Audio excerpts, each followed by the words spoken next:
Grande applauso. Per lui la nostra consulta prende il posto del barone imperato di Montecorvino, che io faccio un grande applauso perché è stato un grande presidente e con noi, continua ad essere con noi, e alla prossima cerimonia, infatti lì, alla prossima cerimonia, lui per problemi di lavoro e altro non poteva mantenere questo impegno, ma alla prossima cerimonia, se il neopresidente vorrà, penso che lo nomineremo presidente onorario, però questo spetta sicuramente al neopresidente.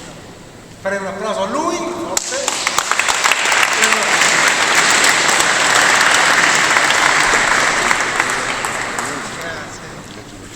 Grazie.